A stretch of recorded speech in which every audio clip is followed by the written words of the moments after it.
बैठिए।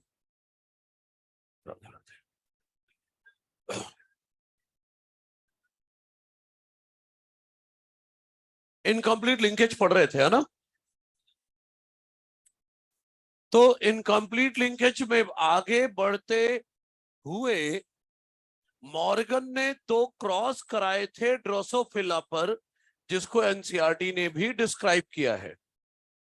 लेकिन एनसीईआरटी ने डायरेक्ट क्रॉस बना दिया है, उस क्रॉस के बारे में कोई थ्योरी नहीं बताई है, मतलब फाउंडेशन कुछ नहीं है। इसलिए पहले मैं थोड़ा सा इंट्रोडक्शन लिखा रहा हूं, ताकि जब क्रॉस पढ़े तो पता रहे कि क्या है ये सारा, और इसके बाद एनसीईआरटी का डायग्राम बनाएंगे। तो चलो देख लेते हैं। हेडिंग डालना है Morgan's experiment on drosophila. Heading डाले मॉर्गन्स एक्सपेरिमेंट ऑन ड्रोसोफिला।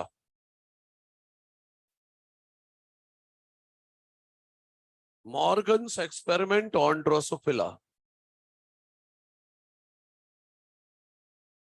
ठीक है, अब सुनो।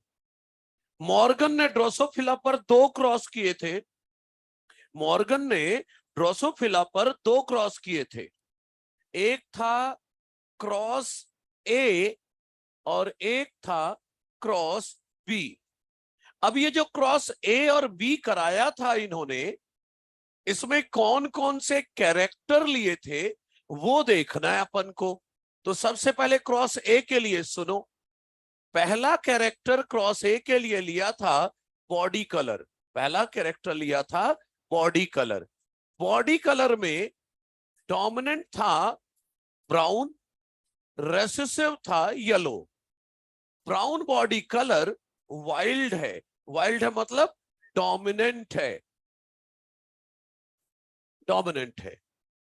और येलो म्यूटेंट है, मतलब रेसेसिव है। येलो कलर को स्मॉल वाई से रिप्रेजेंट किया, ब्राउन कलर को स्मॉल वाई पर प्लस लगा दो। तो डोमिनेंट कौन है? Brown, Y plus. रेसेसिव है येलो, वाई से रिप्रेजेंट किया। सेकंड कैरेक्टर लिया था, सेकंड कैरेक्टर लिया था आई कलर। आई कलर में डोमिनेंट था रेड। अब व्हाइट, रेसेसिव को अब ऊपर नीचे लिख रहा हूं मैं। व्हाइट है म्यूटेंट, बोले तो रेसेसिव, रिप्रेजेंट किया था स्मॉल डब्ल्यू से। और रेड वाइल्ड है या डोमिनेंट है, और इसे रिप्रेजेंट किया था स्मॉल डब्ल्यू प्लस से। सही है।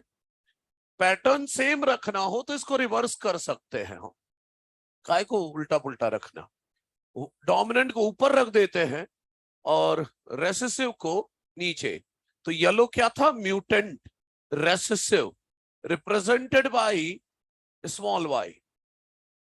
अब ब्राउन था वाइल्ड, बोले तो dominant, represented by Y plus. ठीक है। तो पहले क्रॉस के लिए ये 2 कैरेक्टर लिए थे, बॉडी कलर और आई कलर। दूसरे क्रॉस में पहला कैरेक्टर लिया था जो इधर सेकंड लिया था, मतलब आई कलर। आई कलर में फिर से वही डोमिनेंट रेड है, रेसेसिव व्हाइट है। व्हाइट को स्मॉल डब्ल्यू से और रेड को स्मॉल डब्ल्यू प्लस से। सेकंड कैरेक्टर लिया था इधर विंग का size. Wing size, wing size में नॉर्मल विंग डोमिनेंट है, नॉर्मल विंग डोमिनेंट है मतलब वाइल्ड है, और मिनिएचर मतलब छोटे साइज का विंग ये लिया था म्यूटेंट, बोले तो रेसेसिव। मिनिएचर विंग को रिप्रेजेंट किया था स्मॉल एम से और नॉर्मल विंग को स्मॉल एम प्लस से। तो क्रॉस ए में ये 2 कैरेक्टर, क्रॉस बी में वो दोनों कैरेक्टर। अब बात आई कि कितने कैरेक्टर हो गए? ये 3। आई कलर तो कॉमन है ना। इन तीनों कैरेक्टर की जीन एक्स क्रोमोसोम पर है। मतलब gene for all above characters are located on X chromosome. इन सभी कैरेक्टर की जीन X क्रोमोसोम पर लोकेटेड थी, ऑन X क्रोमोसोम। ठीक है, X क्रोमोसोम पर एक X क्रोमोसोम बना लेते हैं। मान लीजिए ये X क्रोमोसोम है। यहां पर मान लो बॉडी कलर की जीन है, बॉडी कलर की वाई, यहां आई कलर की जीन है डब्लू, और यहां है विंग साइज की जीन एम। ठीक, तो ये तीनों कैरेक्टर की जीन एक्स क्रोमोसोम पर है। देखो जो क्रॉस ए इन्होंने कराया था उसमें क्रॉस कराया था बॉडी कलर और आई कलर के बीच, पहला क्रॉस। क्रॉस बी जो कराया था उसमें क्या लिया था, आई कलर और विंग साइज, क्रॉस बी। रिजल्ट अभी से बता देता हूं। जब क्रॉस ए किया था तो F2 जनरेशन में क्रॉस ए में पेरेंटल ऑफस्प्रिंग आए थे 98.7% और रिकॉम्बिनेंट आए थे 1.3%। क्रॉस बी जब कराया था तो F2 में पेरेंटल आए थे 62.8%, रिकॉम्बिनेंट आए थे 37.2%। मतलब क्रॉस बनाए बिना ही मैं सारे रिजल्ट बता दे रहा हूं। क्या देखो, वाई और डब्ल्यू जीन पास पास है तो स्ट्रेंथ ऑफ लिंकेज ज्यादा है, क्रॉसिंग ओवर के चांस कम, इसलिए रिकॉम्बिनेंट बहुत कम। डब्ल्यू और एम जीन के बीच की दूरी ज्यादा, strength of linkage come, crossing over chance ज्यादा, तो रिकॉम्बिनेंट भी। मतलब इस डायग्राम का जो क्रॉस हम बनाने वाले उसका रिजल्ट यही है कि strength of linkage between Y and W is higher than between W and M. Y और डब्ल्यू जीन के बीच स्ट्रेंथ ऑफ लिंकेज ज्यादा है और डब्ल्यू एम के बीच कम है। पिछली क्लास में पढ़ाया था मैंने, है ना। तो ऐसा करिए, ये बना लीजिए, फिर एनसीईआरटी का पेज 84 खोलिए। उसे बनाना नहीं है बल्कि सिर्फ देखना होगा। अभी फिलहाल ये जल्दी से लिख लीजिए।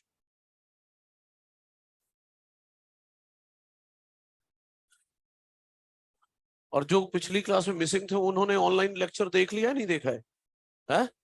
देखा? हाँ हाँ, ऐसे ये नहीं कि नहीं देखा, हाँ, क्योंकि वो बहुत क्रूशियल क्लास थी पिछली।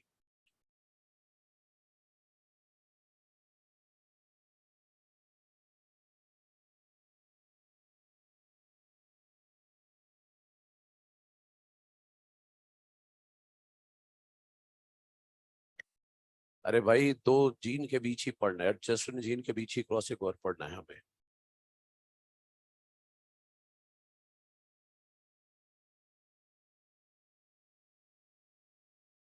ठीक है, लिखो आगे बच्चे, रह जाएगा फिर बाद में, लिख लो आगे, काफी कुछ है। हाँ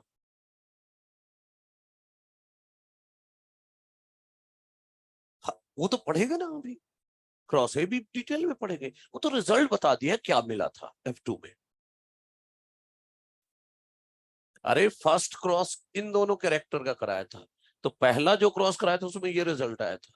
दूसरा क्रॉस जो ये वाला कराया था उसका रिजल्ट ये आया था। अभी कुछ ना सोच, तू तो रहने दे, अभी डायग्राम बन जाने दे फिर सोचना, ठीक है। सब कुछ क्लियर हो जाएगा। ये तो जस्ट एक समरी टाइप की बता दी है मैंने, डिटेल में आ जाने तो सब कुछ क्लियर हो जाएगा। ये मैं सिर्फ इसलिए बताया करता हूं कि कभी फ्यूचर में डायग्राम देखने का टाइम नहीं मिला तो कम से कम इतना देख जाए तो हर क्वेश्चन का आंसर करके आ जाए, बस इसलिए है।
मिनिएचर का मतलब स्मॉल साइज विंग या वेस्टिजियल विंग भी बोल सकते हो।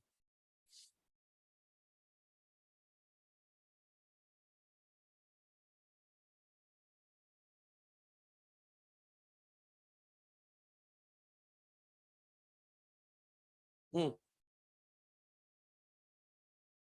हाँ। क्या? किसका? था पिछली क्लास में? क्या बताया था? कुछ धुंधला धुंधला याद है? हाँ? कौन से एंजाइम? उम्र बढ़ने के साथ हर एंजाइम की एक्टिविटी कम हो जाती है, तो रिकॉम्बिनेज की एक्टिविटी भी कम हो जाएगी, और रिकॉम्बिनेज एंजाइम ही तो क्रॉसिंग ओवर कराता है। क्रॉसिंग ओवर से वेरिएशन, एवोल्यूशन। हाँ, ऑब्वियस है।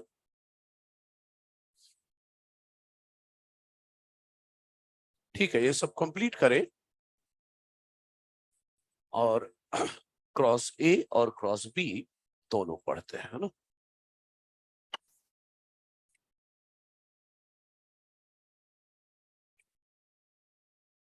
यहां पर क्रॉस ए कराएंगे और इधर क्रॉस बी कराएंगे।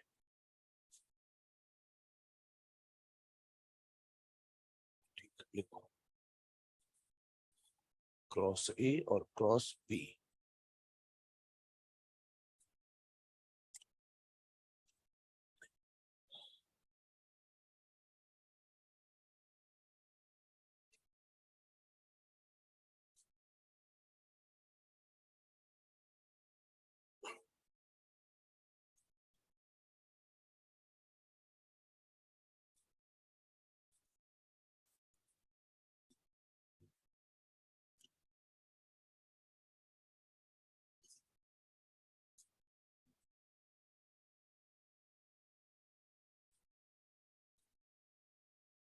खत्म करो भाई जल्दी।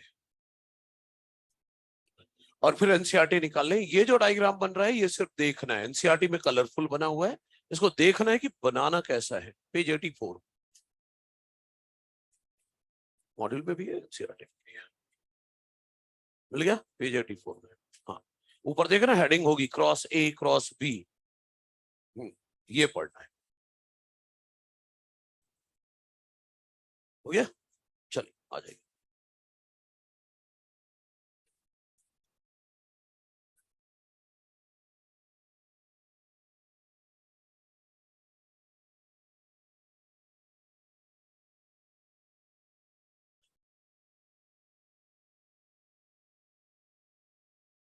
अच्छा, जल्दी करो भाई। ठीक है, कोई नहीं, जो डायग्राम आ रहा है उसमें भी ये डेटा है, और ये डेटा इंपॉर्टेंट है, आपको याद रखना है। डेटा पर ही क्वेश्चन बनेगा।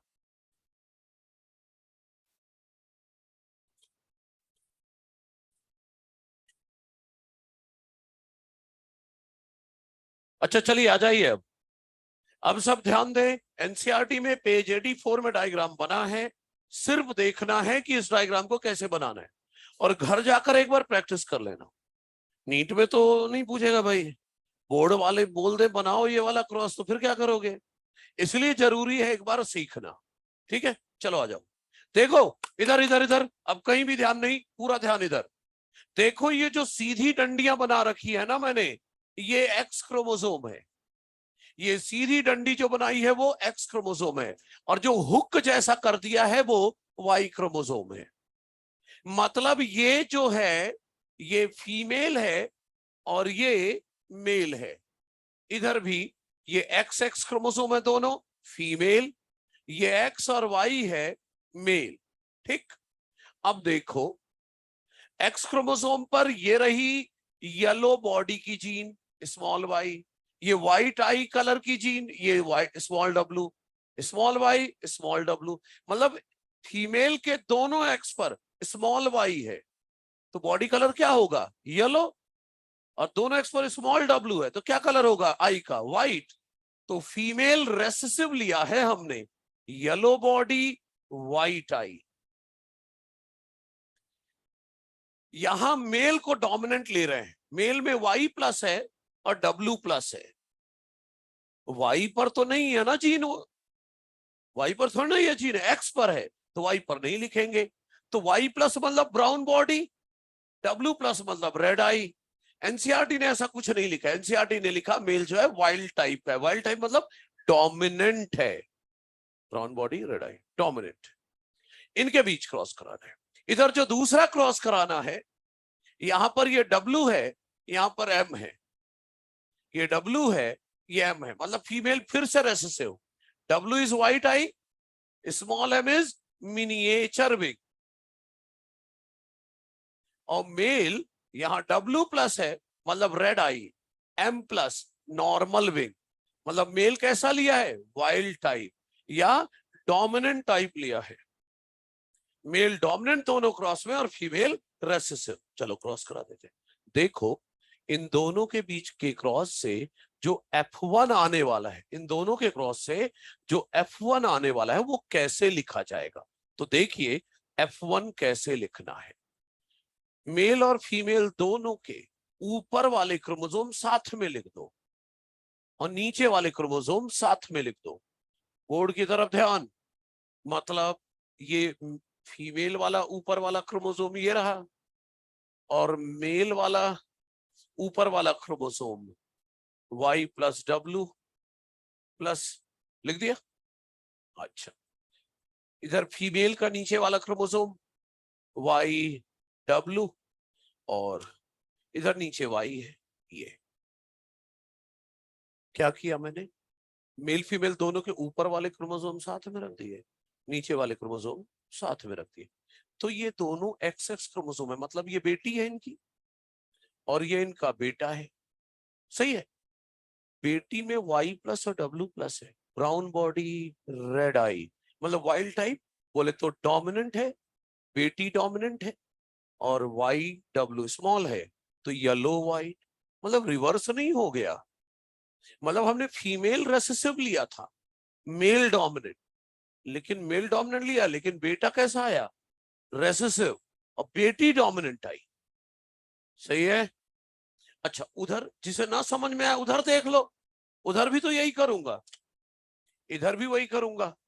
ऊपर वाले दोनों के क्रोमोसोम मतलब W और M ये रहा, और इधर W plus M plus, W plus और M प्लस साथ में लिख देता हूं।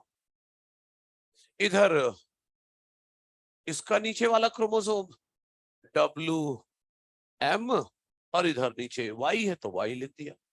फिर से देखो, बेटी फिर से F1 जनरेशन बना रहे हैं अपन, F1 जनरेशन, बेटी फिर से कैसी है, डोमिनेंट वाइल्ड टाइप, और बेटा WM मतलब व्हाइट आई मिनिएचर में। कोई दिक्कत तो नहीं है। आपने गौर किया F1 जनरेशन में जितने भी बच्चे आए हैं 100% पेरेंटल हैं। अरे पेरेंट क्या थे, येलो व्हाइट और वाइल्ड, बच्चे भी येलो व्हाइट और वाइल्ड ही तो आए हैं। 100% पेरेंटल है और 0% रिकॉम्बिनेंट है, दोनों तरफ। F1 हो गए सभी, अब क्रॉस कराना है और F2 लाना है। तो चलो इन दोनों का क्रॉस करा देते। वही सिबलिंग मेटिंग, एक ही पेरेंट के बच्चे हैं ये, इनके बीच क्रॉस करा रहे हैं। तो जब क्रॉस कराओगे तो अब क्या आएगा, F2 जनरेशन। F2 जनरेशन में इस वाले क्रॉस में पेरेंटल आते हैं 98.7% और रिकॉम्बिनेंट आते हैं 1.3%। उधर इधर भी क्रॉस कराओ तो जो F2 जनरेशन आता है उसमें पेरेंटल आते हैं 62.8% और रिकॉम्बिनेंट आते हैं 37.2%। सही है। चलो देख लेते हैं, सारी बातें देखते हैं। पता है क्वेश्चन क्या आता है, ये आ जाएगा, ये डायग्राम, ऊपर के दो डायग्राम बने होंगे, ऊपर के दो बने होंगे। अब बोलेगा बताओ F2 में कितने पेरेंटल कितने रिकम्बिनेंट, यही होगा। तो ये रहा आंसर। या फिर मेरे जैसे बनाने वाले हुए तो डायग्राम नहीं देंगे, शब्दों में लिख देंगे। When a yellow body white eyed female Drosophila is crossed with wild type of male Drosophila, F2 में कितने आएंगे? तो वही आंसर।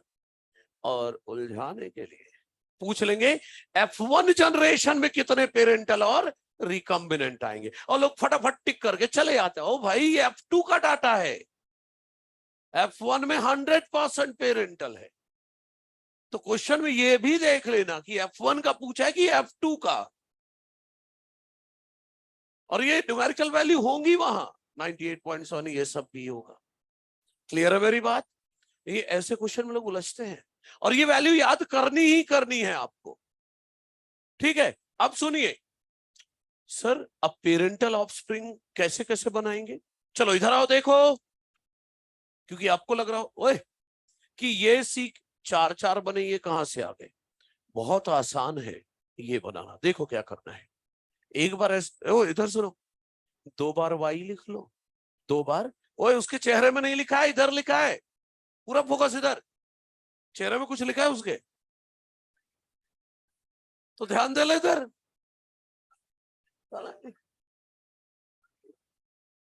मतलब क्या, कुछ बोलना नहीं चाह रहा मैं अभी, ध्यान दो। 2 बार, 2 बार, देखो देखो F2 के पेरेंटल कैसे बनाने, 2 बार ये वाला y लिख लो और 2 बार ये वाला x लिख लो। 2 बार y तो बना दिया मैंने, 2 बार x भी बना देता हूं, y w 2 बार बनाना है, और ये y w बना दिया। अब करना क्या है सर, 2 बार y बना दिया है हमने, एक बार नीचे वाले क्रोमोसोम के साथ लिख दो, एक बार ऊपर वाले क्रोमोसोम के साथ लिख दो। सही है, चलो लिख देते हैं। एक बार नीचे वाले क्रोमोसोम के साथ y प्लस w प्लस, एक बार ऊपर वाले क्रोमोसोम के साथ y w। जैसे 2 बार y लिखा, एक बार नीचे वाले के साथ, एक बार ऊपर वाले के साथ लिखा। अब 2 बार x भी तो लिख चुके हैं, तो बस वही करो, एक बार नीचे वाले क्रोमोसोम के साथ y प्लस w प्लस, एक बार ऊपर वाले क्रोमोसोम के साथ y w। एनसीईआरटी चेक कर लो, क्या यही ऐसे ही कुछ बना है? है ना आसान, पेरेंटल की सीरीज बनाना है यहां पर। अब बात रही उधर, जिसे अभी भी ना समझ में आया उधर जाके देख लो, दोबारा वही बनाने जा रहा हूं। 2 बार वाई लिखूंगा, 2 बार वाई लिख लिया, 2 बार एक्स लिख लेता हूं, ये वाला डब्लू एम लिख दिया। अब बस करना क्या है, एक बार नीचे वाले क्रोमोसोम के साथ, मतलब W प्लस M प्लस, एक बार ऊपर वाले क्रोमोसोम के साथ WM, हो गए। अब दोबारा एक्स भी तो लिख लिया है ये वाला, बस एक बार नीचे वाला chromosome W plus M plus, एक बार ऊपर वाला W और M। यही बना है ना एनसीईआरटी में। लोग सोचते इतना सारा है, कुछ नहीं है भाई। 2 बार वाई लिखो, एक बार नीचे वाले के साथ, एक बार ऊपर वाले के साथ। 2 बार एक्स लिखो, एक बार नीचे वाले के साथ, एक बार ऊपर वाले के साथ, बस खत्म। सर सब तो बना डाला, अब रिकम्बिनेंट कहां से बनाओगे? और रिकम्बिनेंट बनाने के लिए क्रॉसिंग ओवर भी तो कराओगे, और क्रॉसिंग ओवर एक्स और वाई के बीच तो होगा नहीं, होमोलॉगस के बीच होता है, मतलब एक्स और एक्स के बीच होगा। चलो क्रॉसिंग ओवर करा देते, तो क्रॉसिंग ओवर हो जाएगा तो ये डायग्राम ऐसा हो जाएगा ना, वाई के साथ आ जाएगा W प्लस, है ना, और वाई प्लस के साथ W। ठीक है, अब रिकॉम्बिनेंट बनाने के लिए ये डायग्राम इग्नोर कर दो, अब ये वाला यूज करो, और सेम वही करना है। 2 बार वाई लिख लो और 2 बार एक्स लिख लो, एक बार नीचे वाले क्रोमोसोम के साथ, एक बार ऊपर वाले, बस हो गया। चलो बना के देख लेते हैं। मतलब 2 बार वाई लिख रहा हूं, 2 बार ये एक्स लिख रहा हूं, वाई डब्लू, बस। अब क्या करूं, एक बार नीचे वाले क्रोमोसोम के साथ, मतलब वाई प्लस W, एक बार ऊपर वाले क्रोमोसोम के साथ YW+, इधर भी एक बार नीचे वाले क्रोमोसोम के साथ Y+W, और एक बार ऊपर वाले क्रोमोसोम के साथ YW+। चेक कर लो एनसीईआरटी, ऐसा ही कुछ बना है क्या? हो तो गया, क्या करना है, कुछ नहीं नया, कुछ नहीं है। अब इस तरह इधर भी क्रॉसिंग ओवर कराओ तब ना रिकॉम्बिनेंट आएगा। तो क्रॉसिंग ओवर जब हो जाएगी तो ये डायग्राम कैसा हो जाएगा? W के साथ कौन आ गया? M+, और W+ के साथ क्या आ गया? M। अब रिकॉम्बिनेंट बनाने के लिए ये वाला डायग्राम इग्नोर कर दो, ये वाला यूज करो बस। मतलब 2 बार Y लिख लेंगे, 2 बार X लिख लेंगे, सही है? W M W और M, सही है? अब बस एक बार नीचे वाले क्रोमोसोम के साथ मतलब W+M, और एक बार ऊपर वाले क्रोमोसोम के साथ WM+। इसी तरह X के साथ भी एक बार नीचे वाला क्रोमोसोम W+M, एक बार ऊपर वाला WM+। ये रिकॉम्बिनेंट है, बना पाएंगे? अब बात आई इस डायग्राम का रिजल्ट क्या है। रिजल्ट इतना ही है कि Y और W जीन के बीच स्ट्रेंथ ऑफ लिंकेज ज्यादा है, क्रॉसिंग ओवर के चांस कम है, इसीलिए रिकॉम्बिनेंट कम है। यहाँ W और M जीन के बीच दूरी ज्यादा है, स्ट्रेंथ ऑफ लिंकेज कम है, क्रॉसिंग ओवर ज्यादा होगा, इसलिए रिकॉम्बिनेंट ज्यादा है। इस पेज की आखिरी लाइन पढ़ के देखो क्या लिखा है, bottom most line. The strength of linkage between Y and W is higher than between W and M। ये लिखा है, ये देखो आपके नीट के रेस्पेक्ट में ना ये सिर्फ यही तक काम का है। नीट के हिसाब से ये आपके काम का सिर्फ इतना ही है, इतने से ही क्वेश्चन बनेंगे जो बनेंगे, सही है? बोर्ड के लिए मैंने बताया कैसे क्या करना है, एक बार घर जाकर प्रैक्टिस कर लेना, सही है? हो जाएगा। तो ये था मॉर्गन का एक्सपेरिमेंट ऑन ड्रोसोफिला। अब सुनिए, हमें कुछ क्वेश्चंस करना है बेस्ड ऑन लिंकेज, फिर पढ़ेंगे क्रोमोसोमल मैप। तो चलिए क्वेश्चंस लिखते हैं।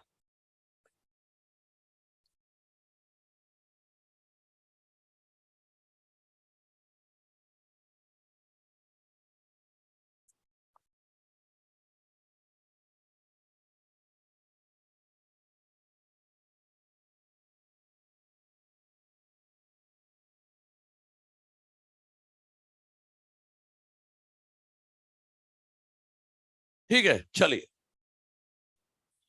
तो पहला क्वेश्चन लिखें। अब question,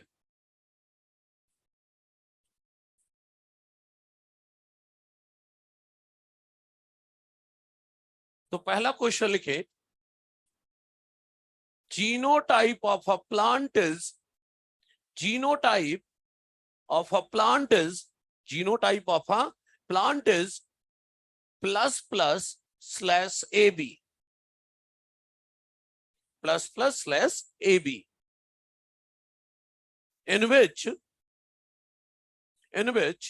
genes, in which genes show, in which genes show 20% recombination, in which genes show 20% recombination, genes show 20% recombination. Then give the percentage of gamete, then give the percentage of gamete, percentage of gamete with genotype, then give the percentage of gamete with genotype plus B, percentage of gamete with genotype plus B। ये है question.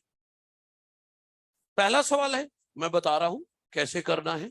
देखो, पिछली class में मैंने बताया था अगर पहला लेटर स्मॉल ए है इसका मतलब पहला प्लस कैपिटल ए है, दूसरा लेटर स्मॉल बी है मतलब ये कैपिटल बी है, मतलब इसको हम लिख सकते हैं capital A B slash small A B.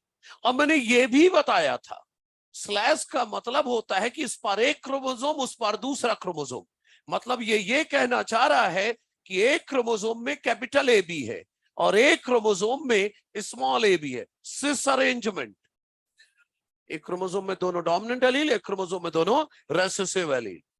और सुनिए, कंप्लीट लिंकेज के केस में टाइप्स ऑफ गैमीट का फॉर्मूला 2n एप्लीकेबल नहीं होता, लेकिन इनकम्प्लीट लिंकेज के केस में टाइप्स ऑफ गैमीट का फॉर्मूला 2n एप्लीकेबल है।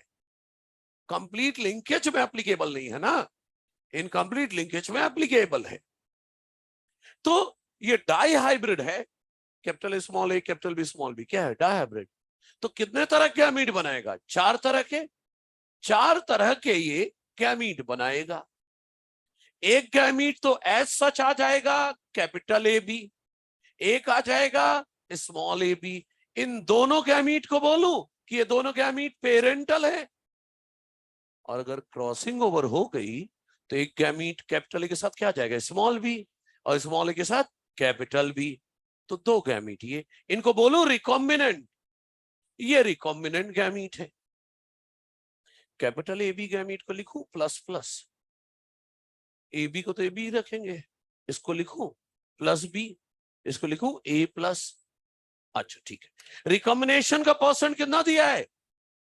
20। मतलब रिकॉम्बिनेंट कितने आएंगे? 20%। पेरेंटल कितने आएंगे? 80%। रिकॉम्बिनेंट 20 है तो पेरेंटल 80। अब पेरेंटल 80 है लेकिन है तो 2 ही, तो आधा आधा बांट दो, 40% 40%। और रिकॉम्बिनेंट 20% और है तो 2 ही, तो आधा आधा बांट दो, 10% और 10%। किसका परसेंटेज पूछा था मैंने? प्लस बी वाले का, मतलब कैपिटल ए स्मॉल बी वाले गैमीट का पूछा था, 10%। सबने पिछला क्लास कर लिया है ना? हाँ, तो फिर बताया था ये सब मैंने। ठीक है, तो ये कंप्लीट करें। ये पहला सवाल है।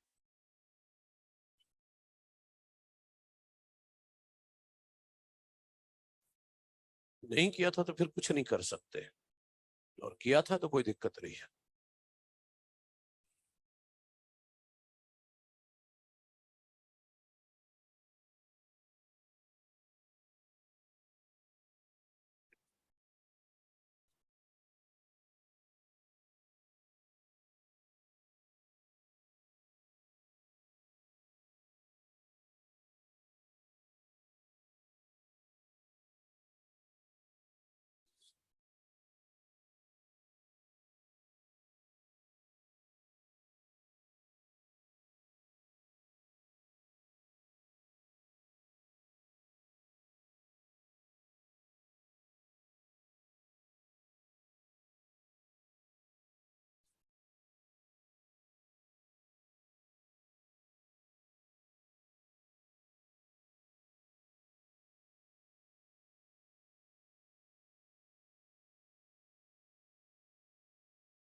अब एक क्वेश्चन और देने वाला हूं, इसका आंसर आप निकाल के बताएं, है ना? सेम पैटर्न है,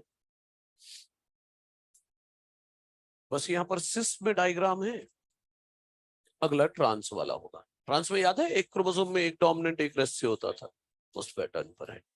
तो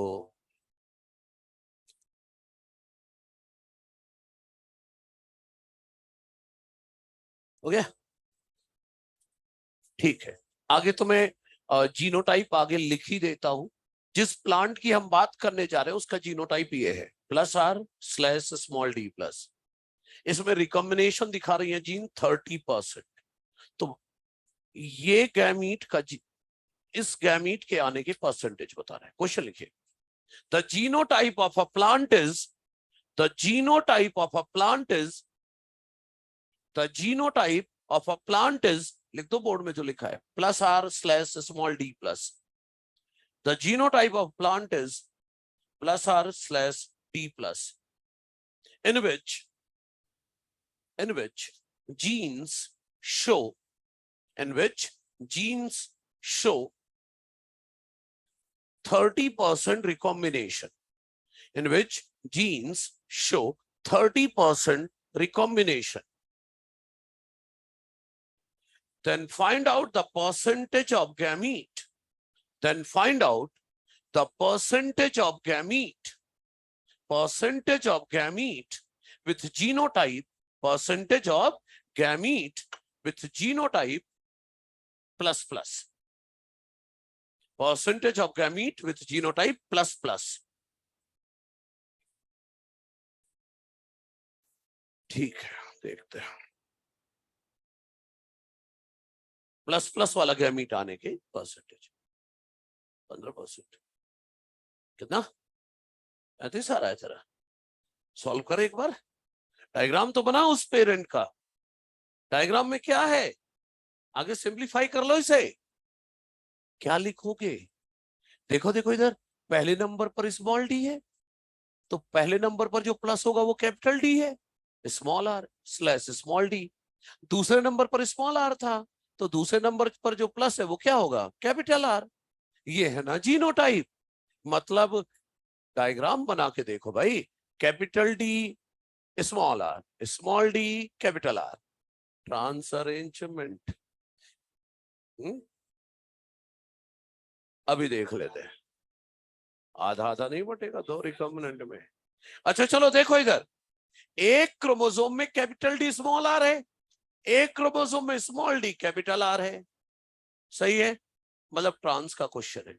अब देखो ये 4 तरह के गैमीट बनाएगा, 4 तरह के गैमीट बनाएगा। एक गैमीट बनेगा एच सच आ जाएगा कैपिटल डी स्मॉल r, एक एच सच आ जाएगा स्मॉल डी कैपिटल R। ये दोनों गैमीट तो डायरेक्टली बन गए, तो इन्हें क्या बोलोगे, पेरेंटल। और अगर क्रॉसिंग ओवर हो जाए तो कैपिटल डी के साथ कौन आ जाएगा, कैपिटल R, स्मॉल डी के साथ स्मॉल r। यही दोनों है ना रिकॉम्बिनेंट। अब सुनो, इसको अगर दूसरे तरीके से लिखना हो तो +r, इसे लिखा जाए तो D+, इसे लिखा जाए तो दोनों कैपिटल है ++, ये तो स्मॉल डी r ही रहेगा। और रिकॉम्बिनेंट कितना है 30, और पेरेंटल कितने हैं 70, तो पेरेंटल आधा आधा बांट दो ना, 70 में से आधा आधा 35%, और रिकॉम्बिनेंट 30% है तो आधा आधा बांट दो 15%। और मैंने ++ का पूछा था, मतलब 15%। क्या भाई आ गया? ठीक है, ठीक है, जल्दी करिए इस क्वेश्चन। फिर एक क्वेश्चन और करते।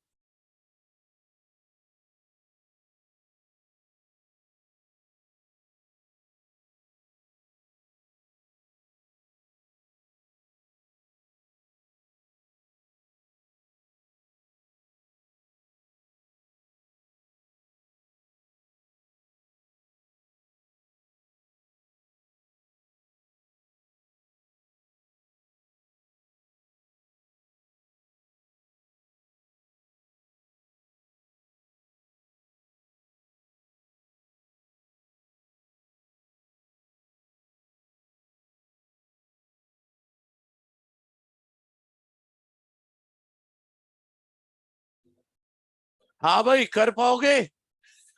देखो ट्रांस का भी एक क्वेश्चन करा दिया, एक का सिस का भी करा दिया। अब एक और क्वेश्चन अलग टाइप का। चलिए, हाँ हर क्वेश्चन अलग टाइप के होंगे, ताकि आप कहीं से भी क्वेश्चन करो हर क्वेश्चन बनना चाहिए अगर आपने पढ़ रखा है तो। चलिए, हो गया पिछला।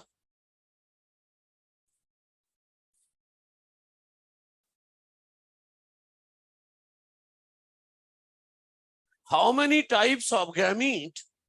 How many types of gamete? How many types of gamete will be produced by a plant?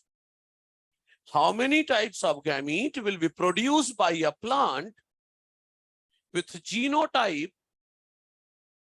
How many types of gamete will be produced by a plant with genotype capital A small a, capital B small b, capital D small d?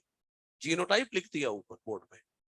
How many types of gamete will be produced by plant with genotype capital A small a, capital B small b, capital D small d? Where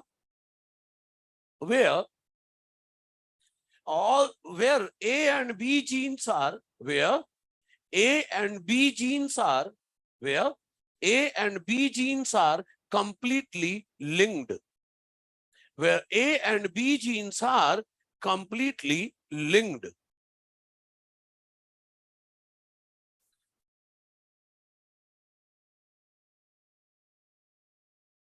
है?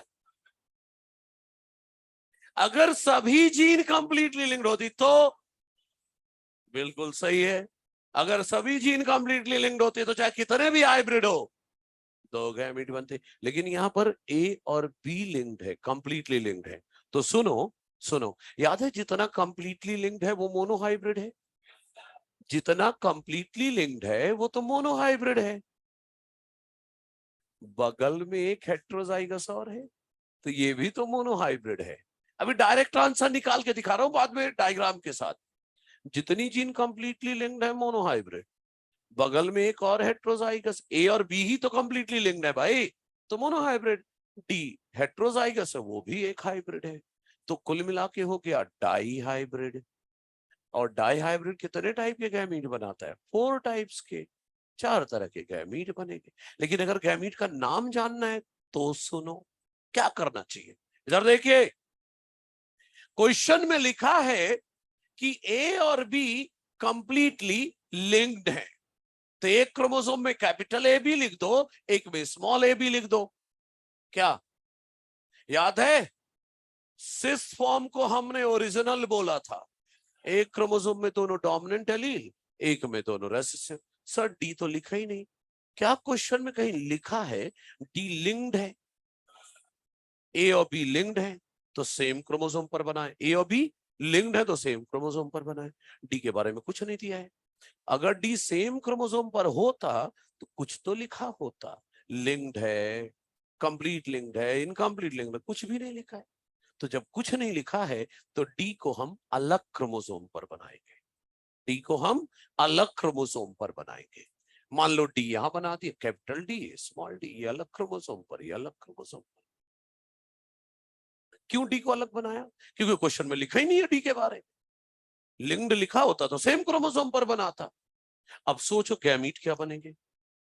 Capital A B के साथ, capital A B के साथ एक बार capital D लिख दो, एक बार capital A B के साथ स्मॉल डी लिख दो. तो दो गैमीट तो यही हो गए, capital A B D, capital A B small D. सही है.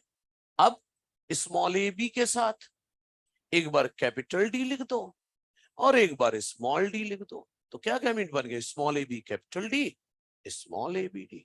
लो 4 तरह गैमीट के नाम भी आ गए. भेजे में गई बात.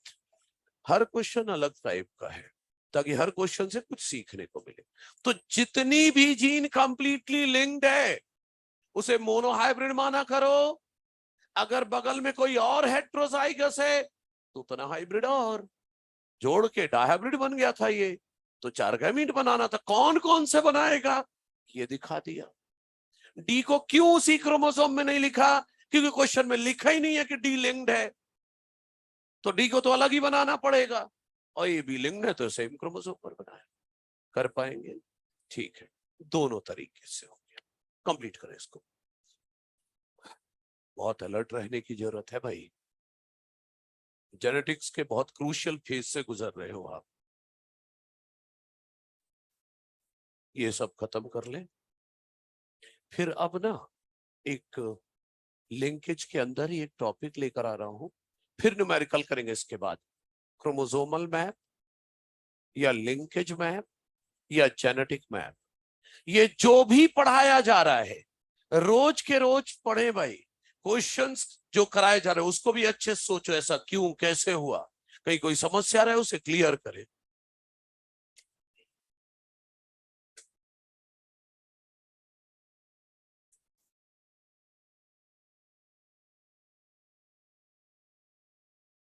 ऑनलाइन वालों सब ठीक लग रहा है?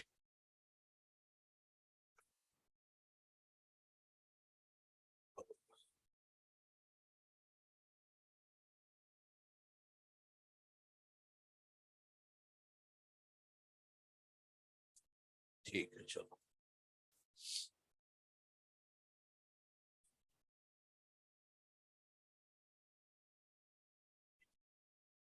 हाँ हाँ ऑब्वियस है।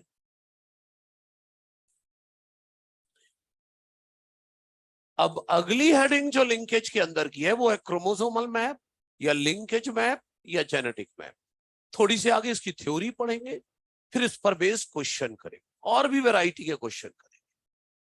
और जब ये टॉपिक और इससे रिलेटेड क्वेश्चन हो जाएंगे तो लिंकेज पूरा हो जाएगा और आ जाएगा सेक्स लिंकेज। जहां पर याद है मुझे एक चीज प्रूव करना बाकी है, रेसिप्रोकल क्रॉस का रिजल्ट सेम नहीं आता अगर जीन सेक्स क्रोमोसोम पर हो, है ना।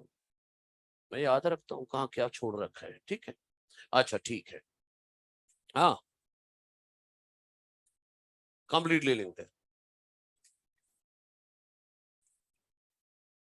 ओरिजिनल फॉर्म किसे कहते हैं? सिस को। तो हम हमेशा कुछ नहीं दिया है तो सिस ही मानेंगे। एक में दोनों डोमिनेंट एलील लिखेंगे, एक में दोनों रेसिव। ओरिजिनल फॉर्म पहले लिखेंगे। ओके चलिए, क्रोमोसोमल मैप या लिंकेज मैप या जेनेटिक मैप। देखो ये भारत के नक्शा जैसा कुछ नहीं बनने वाला है। क्या होता है क्रोमोसोमल मैप? इधर देखना दूर वालों, यहां पर क्या होगा, एक स्ट्रेट लाइन खींची जाएगी।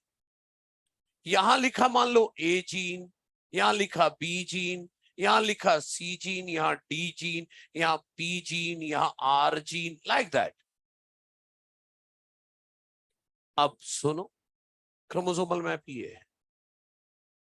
It is a straight line in which different genes are linearly arranged in a specific sequence and separated by some distance.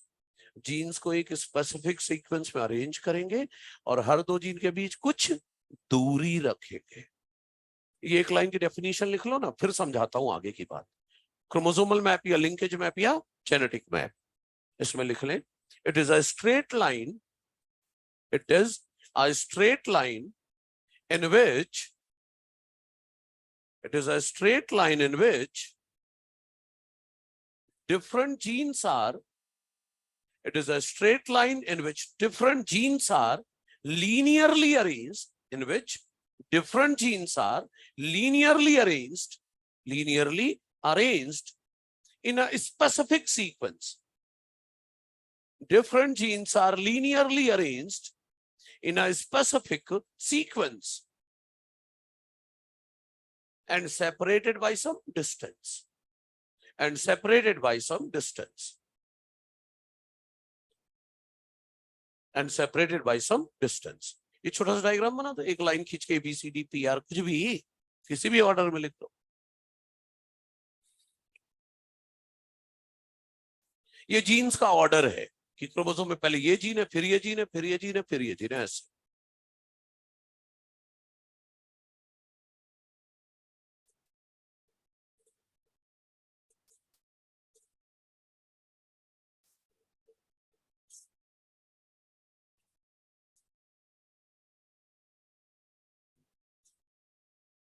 ठीक है।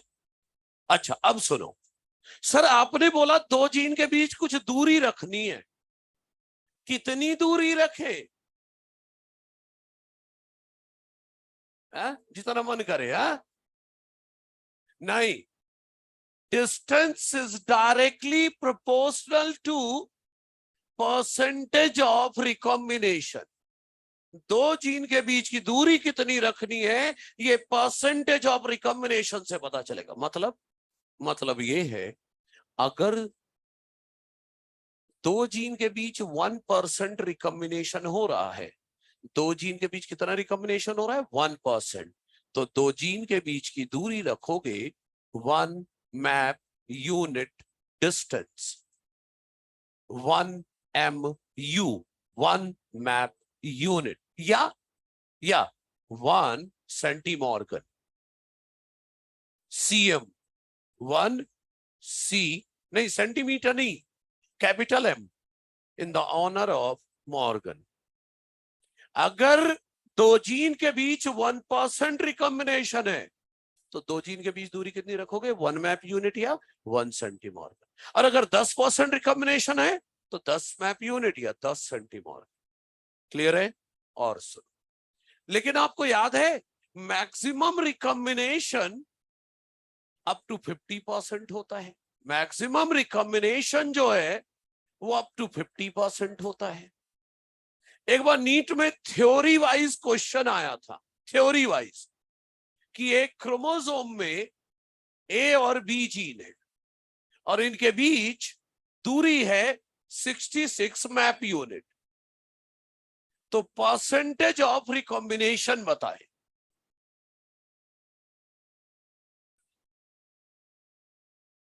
सिक्सटी सिक्स नहीं लिखोगे, कुछ लोग तो 66% टिक करके चले आए क्योंकि वो ये लाइन भूल गए। अरे भाई यहां 45 लिखा होता तो 45%, 49% लिखा होता तो 49%, 50 या 50 से ज्यादा है, 50 या 50 से ज्यादा है तो पूरा बोलेंगे अप टू 50%, 50 या उससे ज्यादा है तो क्या बोलोगे? Up to 50%। अप टू 50% को मैथ में कैसे लिखो?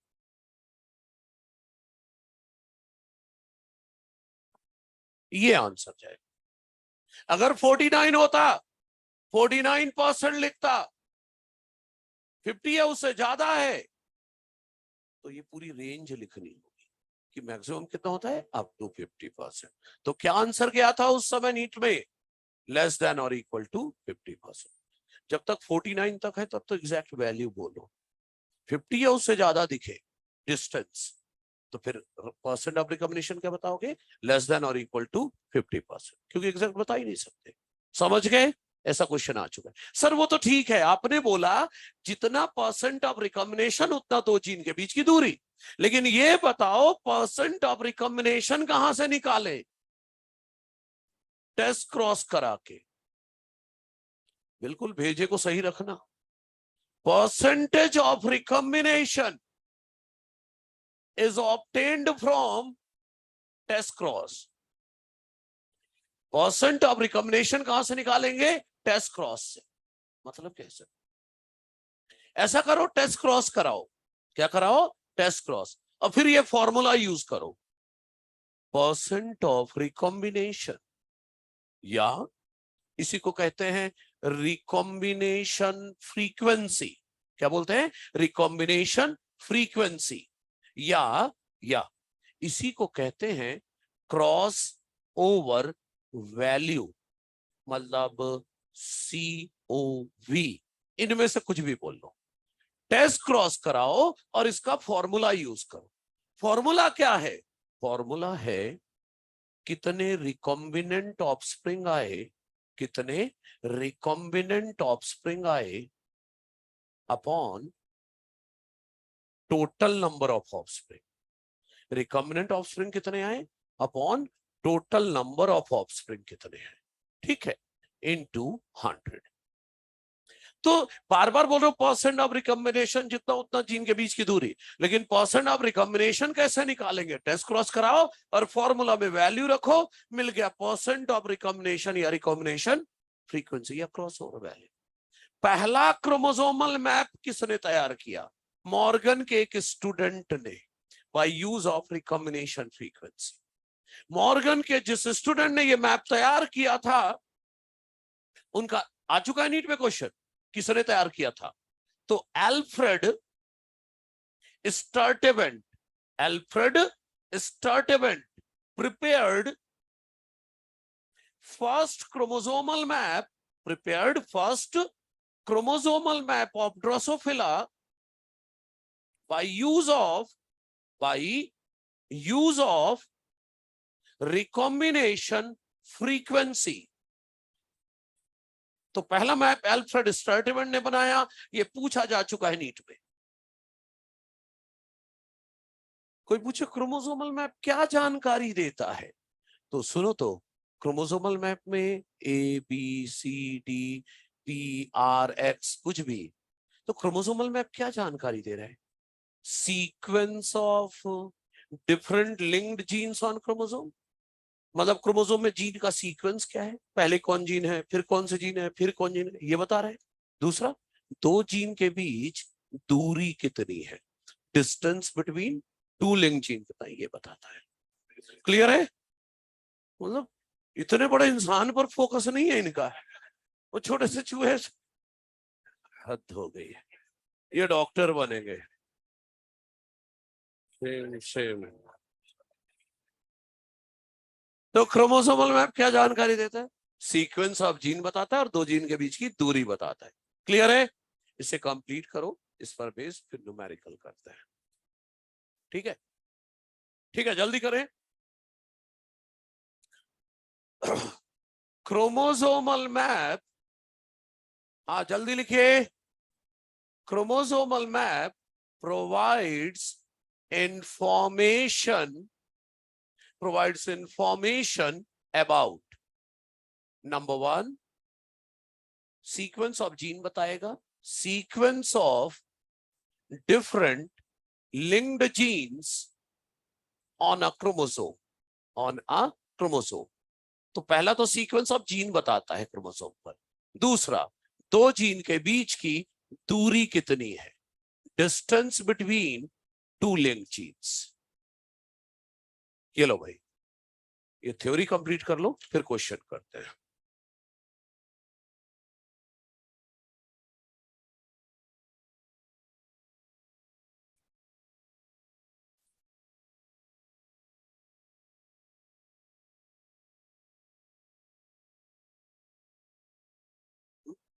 ना, अप्रोक्स की बात है ये।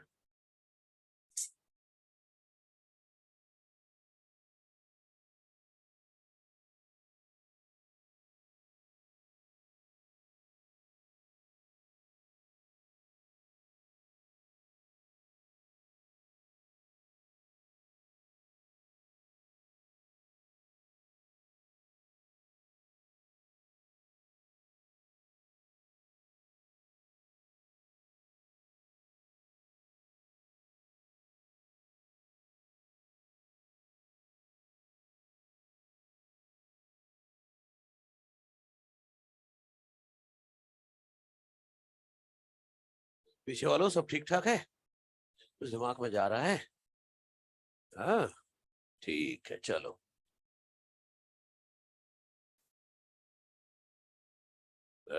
कौन है ये सब बोलने वाला है?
अल्फ्रेड स्ट्रैटमैन का नाम एनसीईआरटी में है ना?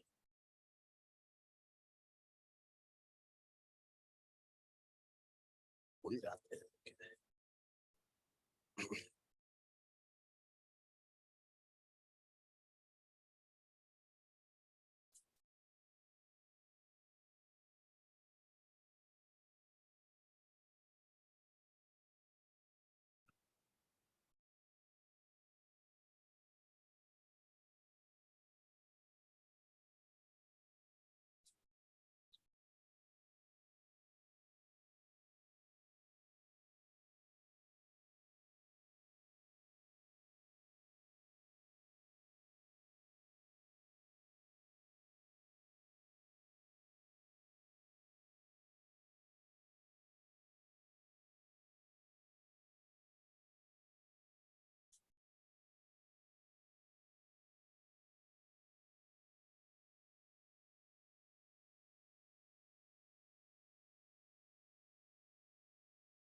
हाँ, अरे चीन के बीच दूरी ज्यादा थी। हाइपोथेटिकल क्वेश्चन है बच्चे। हम्म,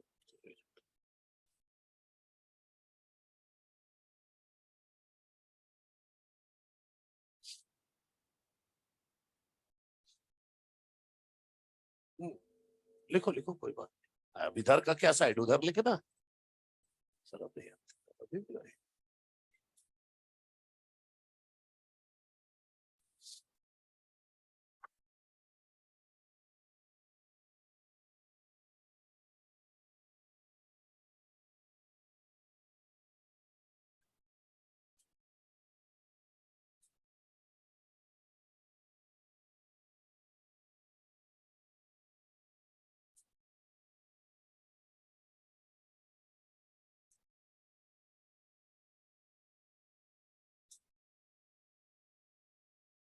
मतलब अब सबसे पहले हमें यह देखना है कि क्रोमोसोमल मैप से रिलेटेड क्वेश्चन क्या आते हैं। आप कैसे सॉल्व करोगे? एक मैं सॉल्व करके बता रहा हूं, दूसरा आप खुद करेंगे। ठीक है।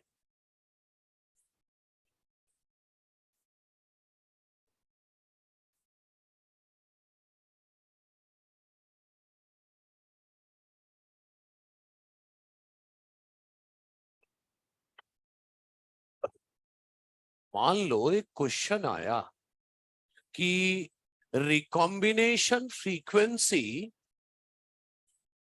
बिटवीन जीन, कौन कौन सी जीन, बिटवीन जीन ए और बी दिया है 20%, बी और सी के बीच रिकॉम्बिनेशन फ्रीक्वेंसी है 28%, ए और सी के बीच है 8%। तो आपको बताना है sequence of gene on chromosome. Then give the sequence of gene on chromosome. इन्हें बता ही सॉल्व कर रहे हो यार, ये गलत बात है, मुझे बता लेने तो। एक दूसरा आप बताओ, दूसरों को साथ समझ में आ जाए।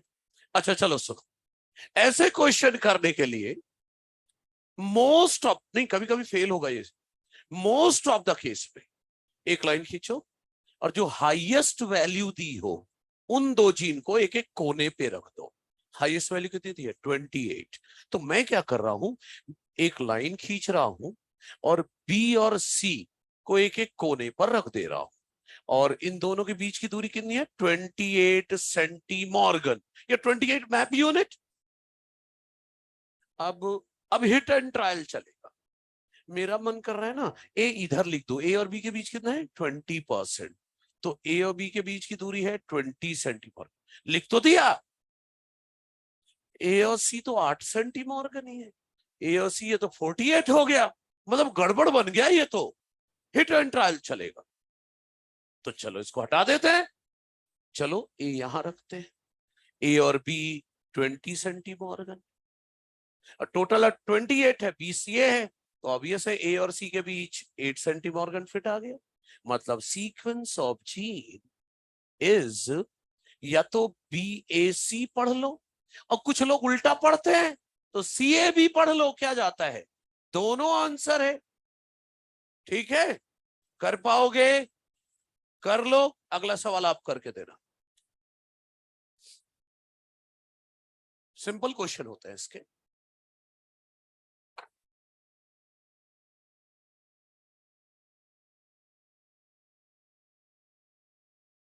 अरे अभी तो बताया था, टेस्ट क्रॉस कराओ और फॉर्मूला लगाओ, रिकॉम्बिनेंट्स मिल जाएंगे। मतलब जो रिकॉम्बिनेशन फ्रीक्वेंसी है वो टेस्ट क्रॉस में कितने रिकॉम्बिनेंट है उससे डिसाइड होता है।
रेडी?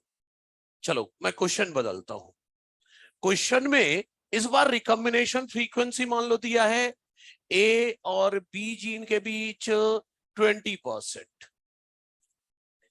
बी और सी के बीच 14%, ए और सी के बीच 6%, ए और डी के बीच 3%। ठीक है? और बी और डी के बीच दिया है 23%। यार चलो हटाओ, 17% कर दो। अब सीक्वेंस ऑफ जीन, हाँ, A A D C B, A D ADCB।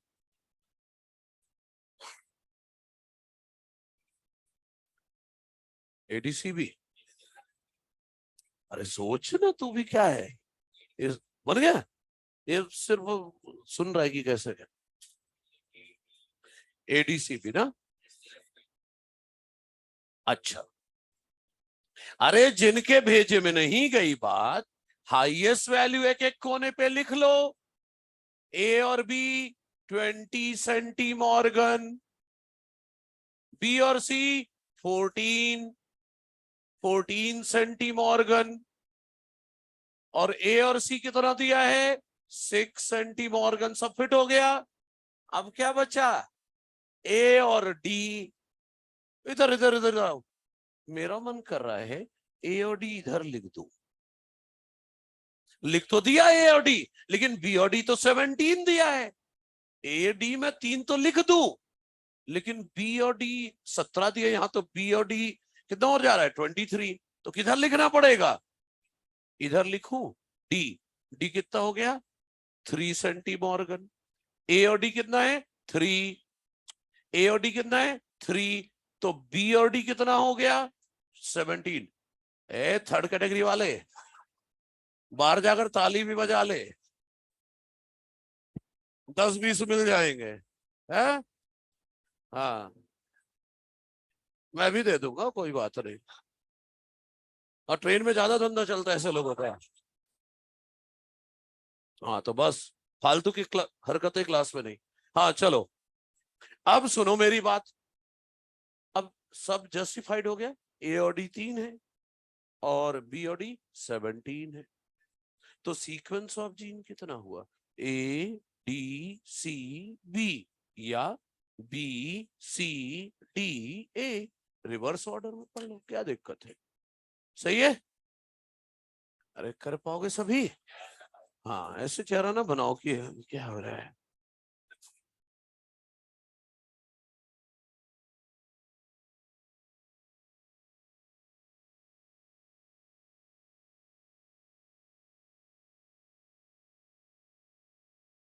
ठीक है। अब अब अब दो क्वेश्चन थोड़े अलग आ रहे हैं। मतलब लिंकेज में जितने वैरायटी के क्वेश्चन हो सकते हैं, एक क्वेश्चन में ही ढेर सारे पार्ट होंगे, फिर उसी तरह दूसरे क्वेश्चन में भी सेम वैसे ही पार्ट होंगे। तो ऐसा कुछ करने वाले हैं।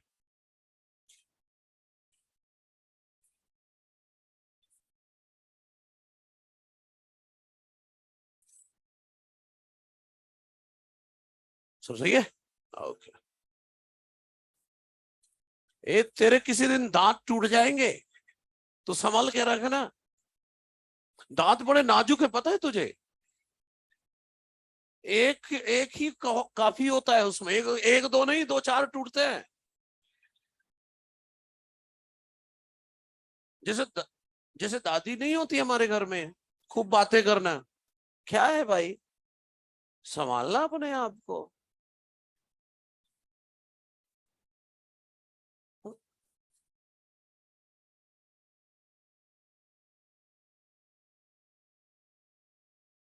और तू सुनता कैसे रहता है, इरिटेट नहीं होता है जब से बोले जा रहे बोले जा रहे बोले जा रहे हैं?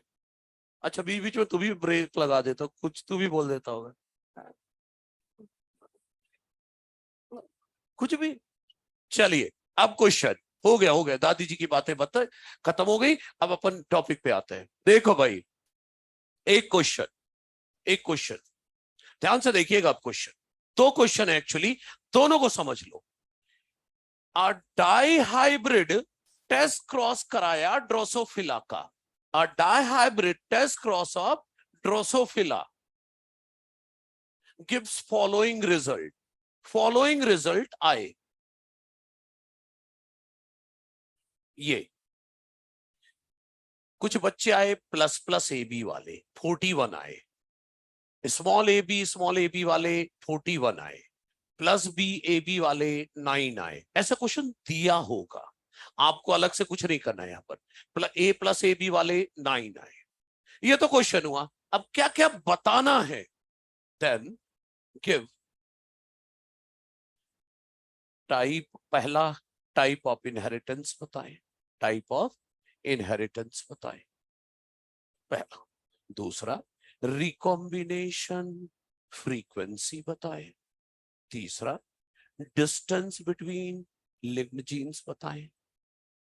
डिस्टेंस उतना ही होगा ना जितनी रिकॉम्बिनेशन फ्रीक्वेंसी आएगी, सही है। चौथा, सिस अरेंजमेंट है कि ट्रांस अरेंजमेंट है, अरेंजमेंट ऑफ लिंक्ड जीन्स बताएं, सही है। चौथा, कपलिंग है कि रिपल्सन है, क्योंकि अगर सिस हुआ तो कपलिंग, ट्रांस हुआ तो रिपल्सन। और पांचवा, स्ट्रेंथ ऑफ लिंकेज बताएं। चलिए, अच्छा सुनिए, जब ऐसे क्वेश्चन आए, ध्यान से सुनिएगा, दोनों सवाल कंप्लीट होने दें हम। जब ऐसा सवाल आए, सबसे पहले यह फैसला करो इन बच्चों में से कौन पेरेंटल है और कौन रिकॉम्बिनेंट है। तो सुनिए मेरी बात, जो ज्यादा है वो पेरेंटल है और जो कम है वो रिकॉम्बिनेंट है। याद है, पेरेंटल ज्यादा आते हैं, इसका मतलब ये हुआ कि ये दोनों पेरेंटल हैं और जो कम है वो रिकॉम्बिनेंट है। तो रिकॉम्बिनेंट भी आए हैं तो टाइप ऑफ इनहेरिटेंस हुआ इनकम्प्लीट लिंकेज। और रिकॉम्बिनेशन फ्रीक्वेंसी निकाले, क्या था formula? Number of recombinant offspring कितने हैं? 9 9 18 out of total offspring 100 into 100 18%। तो अगर रिकॉम्बिनेशन फ्रीक्वेंसी 18% है तो डिस्टेंस हो गई 18 सेंटीमॉर्गन। सर, स्ट्रेंथ ऑफ लिंकेज कैसे निकालेंगे? देखो, 18% चांस है क्रॉसिंग ओवर होने के, और स्ट्रेंथ ऑफ लिंकेज क्या है? क्रॉसिंग ओवर ना होना। तो 18% चांस है क्रॉसिंग ओवर होने के, तो क्रॉसिंग ओवर ना होने के 100 माइनस 18 82%। स्ट्रेंथ ऑफ लिंकेज कैसे निकालोगे? हमेशा 100 से माइनस कर दिया करो जो भी वैल्यू आए रिकॉम्बिनेशन फ्रीक्वेंसी की। ये क्रॉसिंग ओवर होने के चांस है, ये क्रॉसिंग ओवर ना होने के, तो कितना आया? 82%। सबसे क्रूशियल, अरेंजमेंट। ध्यान से सुन लो, अरेंजमेंट देखने के लिए पेरेंट्स के पास पहुंचो। हर पेरेंट में पीछे की तरफ स्मॉल ए भी है, ये तो कॉमन है। आपको पेरेंट के पहले 2 लेटर देखने हैं, पहले 2 लेटर देखने हैं। तो ये दोनों पेरेंट है, तो पहले 2 लेटर देखो। इसके पहले 2 लेटर में प्लस प्लस है, मतलब कैपिटल ए भी है, और दूसरे में स्मॉल ए भी है। तो एक बच्चे को एक पेरेंट से क्या मिला, प्लस प्लस, मतलब कैपिटल ए बी, और एक पेरेंट से मिला स्मॉल ए बी। तो बच्चा कैसा, क्या कैसा रहा ये कि प्लस प्लस इज दोनों डोमिनेंट एलील और स्मॉल ए बी दोनों रेसेसिव। जब एक में दोनों डोमिनेंट, एक में दोनों रेसेसिव, क्या बोलते हैं, सिस अरेंजमेंट। सिस अरेंजमेंट ही तो बोलते हैं। अरेंजमेंट कैसा है ये जानने के लिए जो पेरेंटल ऑफस्प्रिंग है उनके पहले 2 लेटर देखा करो। अगर एक में दोनों डोमिनेंट एलील है, एक में दोनों रेसेसिव एलील है, तो ये कौन सा अरेंजमेंट है, सिस अरेंजमेंट। तो आंसर जाएगा सिस अरेंजमेंट। और अगर ये सिस अरेंजमेंट है तो कपलिंग रिपल्सन में से क्या है, कपलिंग है। समझ रहे हैं मेरी बात, ये है। हाँ बोलो। अरे रिकम्बिनेंट आया तो इनकम्प्लीट लिंकेज ही तो है। अगर रिकम्बिनेंट ना आता तो कंप्लीट लिंकेज हो जाता। वो भेजे में गई बात। अच्छा, इसी तरह का एक दूसरा सवाल देखो, क्योंकि नहीं तो आप बोलोगे सर सिस का क्वेश्चन दिखाया, ट्रांस का भी एक दिखा दो। देखो, a dihybrid test cross, a dihybrid test cross of a plant of a plant gives following result। क्या दिया, following result। Dihybrid test cross के फॉलोइंग रिजल्ट आए। प्लस प्लस ए बी आया 202 आया, कितना 202। ए बी आया 198, प्लस बी आया 798, ए B आया 802। देन गिव वही सेम सवाल। पहला, टाइप ऑफ इनहेरिटेंस बताएं, टाइप ऑफ इनहेरिटेंस बताएं। दूसरा, रिकॉम्बिनेशन फ्रीक्वेंसी बताएं। तीसरा, डिस्टेंस बिटवीन लिंक जीन्स बताएं, मतलब दोनों जीन के बीच की दूरी बताएं। तीसरा हो गया। चौथा, अरेंजमेंट ऑफ लिंक जीन, सिस है कि ट्रांस है। अच्छा, मैंने पहले आंसर दे दिया इसलिए ट्रांस है। पांचवा, कपलिंग है कि रिपल्सन है। और स्ट्रेंथ ऑफ लिंकेज क्या है। ऐसे क्वेश्चन करने के पहले सबसे पहले क्या करने जाओगे, ये फैसला करोगे कौन पेरेंटल है और कौन रिकॉम्बिनेंट। इस बार ज्यादा ये दोनों है, तो ये पेरेंटल है, ये रिकॉम्बिनेंट है, सही है। तो पेरेंटल रिकॉम्बिनेंट दोनों आ रहे हैं, तो आंसर क्या जाएगा, इनकम्प्लीट लिंकेज। Incomplete linkage. और रिकॉम्बिनेशन फ्रीक्वेंसी, और रिकॉम्बिनेंट कितने आए हैं, 202 और 198, 400 अपॉन टोटल जोड़ो 2000 इंटू 100, कितना आया 20%। तो जीन के बीच की दूरी 20 सेंटीमॉर्गन। तो strength of linkage 100 minus 20, 80 centimorgan. ओ 80%, 100 माइनस 20, 80%। अरेंजमेंट क्या बोला था, पेरेंटल के पहले 2 लेटर देखो। तो इधर पेरेंटल में एक कैपिटल ए है और एक स्मॉल ए है, और दूसरे में स्मॉल ए है और एक कैपिटल बी है। अरे एक डोमिनेंट एक रेसिव, एक रेसिव एक डोमिनेंट, ये क्या है, ट्रांस अरेंजमेंट में ऐसा होता है ना। तो अरेंजमेंट ऑफ लिंक चेन क्या हो गया, ट्रांस अरेंजमेंट। और ट्रांस अरेंजमेंट को ही क्या बोलते हैं, रिपल्सन। भेजे में गई बात। जो अगर जो ज्यादा है वो पेरेंटल है। अब पेरेंटल के पहले 2 लेटर देख रहे होते हैं, पहले 2 लेटर में अगर दोनों डोमिनेंट एलील है और एक में दोनों रेसिव है तो सिस है। लेकिन अगर पेरेंटल में एक डोमिनेंट एक रेसिव दोनों में ऐसा ही है तो ये कौन सा हुआ, ट्रांस है। क्लियर है, ठीक है। अगली क्लास में सेक्स लिंकेज पढ़ेंगे, ऑब्वियस है।